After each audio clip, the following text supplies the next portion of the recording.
घेऊया। नागपूरच्या सदिच्छा कॉलनीतील अनेक घरांमध्ये नाल्याचं पाणी शिरल्यामुळे रहिवाशांचं नुकसान, घरातील फ्रीजसह घरगुती साहित्याचं आणि साठवलेल्या धान्याचं नुकसान। नागपूरमध्ये झालेल्या मुसळधार पावसामुळे अनेक रस्ते जलमय झालेत। मनीषानगर, नरेंद्रनगर, कॉटन मार्केट अंडरपासमध्ये काही वाहनं अडकून पडली आहेत। नागपूरच्या बेलतरोडी परिसरात शाळेजवळ पाणी साचलं। या ठिकाणी नाल्याचं पाणी रस्त्यावर आल्यानं लोकांना गुडघाभर पाण्यातून वाट काढावी लागतेय। मुसळधार पावसानं नागपूरच्या मानकापूर परिसरात बाबासाहेब आंबेडकर सोसायटीजवळ अनेक घरांमध्ये शिरलं नाल्याचं पाणी। रात्री अचानक घरात पाणी शिरल्यानं नागरिकांची तारांबळ, इलेक्ट्रिक साहित्याचंही नुकसान। नागपुरात पावसामुळे शाळांना सुट्टी, मात्र सरकारी आणि खासगी कार्यालयाला सुट्टी नसल्यानं कर्तव्याच्या ठिकाणी जाण्यासाठी नागपूरकरांची धडपड। नागपुरातील बेचा पिपळा परिसरातील अनेक घरांमध्ये पाणी शिरलंय। अनेक घरं आणि रिकामे प्लॉट्समध्ये पाणी शिरलं, त्यामुळे मोठं नुकसान झालंय। हा संपूर्ण परिसर जलमय झाल्याची ही दृश्य आहेत। मुसळधार पावसानं नागपुरातील अनेक रस्ते जलमय। बाजी प्रभूनगर परिसरात रस्त्याला अक्षरशः नदीचं स्वरूप, नाल्यांची चांगल्या प्रकारे साफसफाई न झाल्याचा हा परिणाम आहे।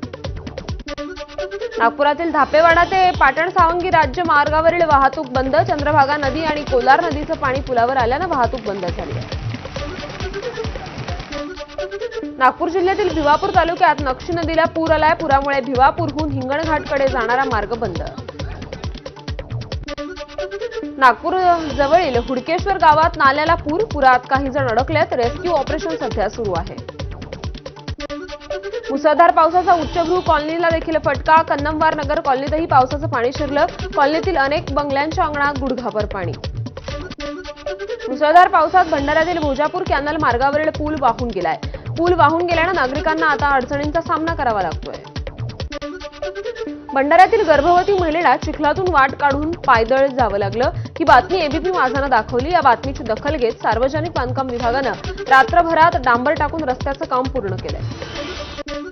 चंद्रपूरच्या ब्रह्मापुरी तालुक्यातील गांगलवाडी ते आरमोरी रस्त्यावर पाणी साचल्यानं ट्रॅक्टर अडकलाय। चालकाला पाण्याचा अंदाज न आल्यानं टँकर अडकल्याची माहिती आहे। भंडाऱ्यातील वैनगंगा नदीनं धोक्याची पातळी ओलांडली। गोसेखुर्द धरणाच्या विसर्गात विक्रमी वाढ। 21 दरवाजे 2.5 मीटरने तर 12 दरवाजे 2 मीटरने उघडले। जिल्ह्यातील 80 गावांना जोडणारे मार्ग वाहतुकीसाठी बंद आहेत। गोंदिया जिल्ह्यातील पुजारी टोला धरणाचे 8 दरवाजे उघडले। नदीकाठच्या गावांना सतर्कतेचा इशारा। 8 दरवाजातून 11,382 क्युसेकनं पाण्याचा विसर्ग सुरू। मुसळधार पावसामुळे गोंदिया जिल्ह्यातील 15 मार्ग सलग दुसऱ्या दिवशीही बंद। जोरदार पावसामुळे एकट्या देवरीतील 12 मार्ग बंद करण्यात आले। नागपूरच्या विमानतळ परिसरातील हेडगेवार चौकात 2 फुटांपर्यंत पाणी साचलंय। विमानतळाच्या आत आणि बाहेर जाणाऱ्या वाहनांना फटका बसतोय। काल रात्री झालेल्या पावसाचा हा परिणाम आहे। नागपुरातील कोट्यवधींचं पंप हाऊस ठरलं फेल। पडोळे चौकात पावसाचं पाणी साचलं। रिंग रोड परिसर जलमय। पावसामुळे वाहतूक वळवण्यात आली आहे। नागरिकांचा महापालिकेवर संताप। नागपूरमध्ये मुसळधार पाऊस, जनजीवन विस्कळीत। नागपूरच्या बेसा भागातील स्कूल ऑफ स्कॉलर शाळा पाण्याखाली गेली। नागपूर हुडकेश्वरमध्ये अग्निशमन विभागाचं रेस्क्यू ऑपरेशन यशस्वी। नागरिकांचे प्राण वाचवून नातेवाईकांकडे सुखरूप पोहोचवलं। कुटुंबांकडून कृतज्ञता व्यक्त। नागपूर जिल्ह्यात झालेल्या नुकसानग्रस्त भागाची जिल्हाधिकाऱ्यांकडून पाहणी। जिल्हाधिकारी डॉक्टर व्ही.पी. निटणकर यांनी पांढुर्णा गावात घेतला पूर परिस्थितीचा आढावा। शिराळा तालुक्यातील धामवडे परिसरात मगरीचं दर्शन। वनविभाग आणि प्राणी मित्रांनी रेस्क्यू करून मगरीला नैसर्गिक अधिवासात सोडलं। सलगच्या पावसामुळे कृष्णा नदीच्या पाणी पातळीत वाढ झाली आहे। कृष्णा नदीच्या आयुर्विन पुलाजवळची पाणी पातळी 20 फुटांजवळ पोहोचली आहे। तसंच पावसामुळे वारणा नदीच्या पाणी पातळीत देखील वाढ झाली आहे। वर्ध्यात लाल नाला प्रकल्पाच्या जलाशय पातळीत वाढ। जलाशय पातळीवर नियंत्रण ठेवण्यासाठी लाल नाला धरणाचे 2 दरवाजे उघडण्यात आले। वर्ध्यात सुरू असलेल्या मुसळधार पावसामुळे सरूळ येथे यशोदा नदीला पूर। पुलावरून पाणी वाहत असल्यानं राळेगाव मार्ग बंद झालाय। गेल्या 6 तासांपासून हा मार्ग बंद आहे। वर्ध्याच्या हिंगणघाट तालुक्यातील आलमडो गावाला यशोदा नदीच्या पुरानं वेढलं। गावाच्या सभोवताली पूर परिस्थिती निर्माण झाली आहे। शेकडो हेक्टर शेतीमध्ये पाणी साचलंय। धुळे जिल्ह्यातील शिरपूर आणि साक्री तालुक्यात पावसाची जोरदार हजेरी। शेतामध्ये पाणी साचून पिकांचं मोठ्या प्रमाणावर नुकसानीची शक्यता आहे। अकोल्यातील मूर्तिजापूर हिरपूर गावात पुलाअभावी पुराच्या पाण्यातून अंत्ययात्रा निघाली. 3 ते 4 फूट पाणी चिखलातून ही अंत्ययात्रा निघाली. नागपूर महानगरपालिकेच्या सीसीटीव्हीद्वारे पाणी साचलेल्या भागांवर लक्ष. काल रात्रीपासून सुरू असलेल्या पावसानं अनेक भाग जलमय झालेत. प्रशासन परिस्थितीवर लक्ष ठेवून आहे. नागपुरात मागील 24 तासात 172 मिलीमीटर पावसाची नोंद. मुसळधार पावसानं अनेक ठिकाणी घरांमध्ये पाणी शिरले. रस्तेही जलमय झालेत. आजही नागपूरला पावसाचा रेड अलर्ट जारी करण्यात आलेला आहे. आज नागपूर जिल्ह्यासाठी पावसाचा रेड अलर्ट जारी. मध्यरात्री पडलेल्या पावसामुळे नागपुरातील रामनगर परिसरात अनेक रस्ते जलमय झालेत. नागपूर जिल्ह्यातील सर्व सरकारी आणि खासगी शाळा, कोचिंग क्लासेसला सुट्टी जाहीर. पावसामुळे नागपूर प्रशासनाचा निर्णय. वर्ध्यात मुसळधार ते अतिमुसळधार पाऊस पडण्याची शक्यता आहे. यामुळे आज वर्ध्यातील शाळा महाविद्यालयांना सुट्टी. जिल्हाधिकारी वानमथी सी यांची माहिती.